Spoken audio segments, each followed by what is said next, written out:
only speaker for tonight is the one, the only Rihanna Roar. Everybody, Rihanna Roar. Thank you. Thank you very much. Hi, my name is Rihanna Roar, and I'd like to open up with a quote for you guys.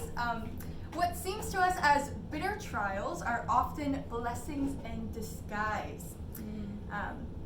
So hi. Today I will be comparing commercial theater and nonprofit theater. The opening quote I used to start this speech is from the Irish poet and playwright Oscar Wilde.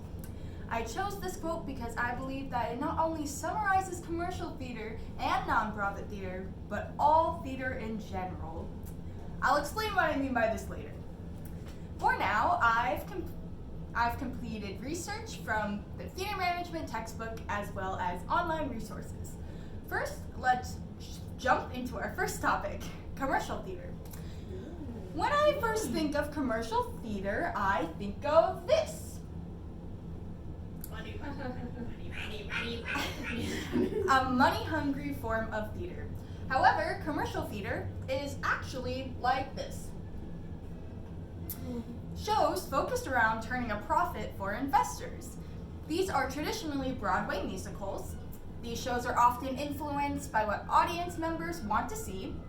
This can include television, film, and revivals. Commercial theater in America has always been a speculative business. Sometimes it just manages to provide a living for people, and sometimes it has large profits. Commercial theater would not be so realistic without the work of theaters outside of New York City. This is why many theaters decide to put their shows on the road. Convenience is a huge factor to get people to hand you money. If it's not easy to give you money, why would people go out of their way to? This is why Broadway shows take New York to places like the Lead Center. Flipping the script, there is a nonprofit theater. When I first think about nonprofit theater, I think about this. However, this is not the case. A free-for-all, where everything is free. In reality, it can look like this. Nonprofit theater is governed by boards of trustees and artistic directors who have their sights fixed on artist and organizational rather than commercial goals. This doesn't mean that the commercial transfer can't loom large, though. Nonprofit theaters often begin with one actor or director motivated by a need to create theater with a specific vision. To lower costs of production, 2 or more nonprofit theater companies will often team up to split costs. Nonprofit theaters continually face challenges of their audiences shrinking, rising fees, and fewer donations. This is why the relationship between commercial theater and nonprofit theater is so important. So now we are going to compare and contrast the two.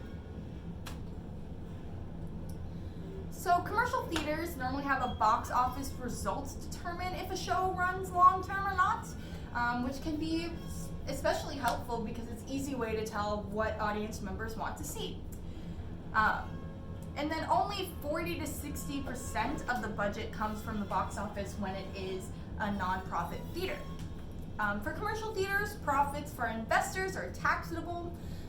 Losses are deductible for the most part. But for nonprofit theater, income in excess of costs is called surplus, and it is maintained by the theater for another use. Donations to the not-for-profit theater are deductible for the most part. All right. Now that we've come to the end of my speech, I'd like to explain the quote I used at the start of it. What seems to us as bitter trials are often blessings in disguise. Even though there are many downsides and challenges to both commercial and nonprofit theaters, they provide blessings for each other. These two forms of theater combined are proven to be unstoppable. When one form leans too much to one side, it can create some devastating challenges. However, together they form the perfect balance. Together, they can fight the challenges that they face.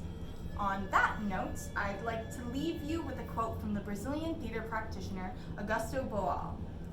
Theater is a weapon. For that reason, it must be fought for. Thank you. Yay!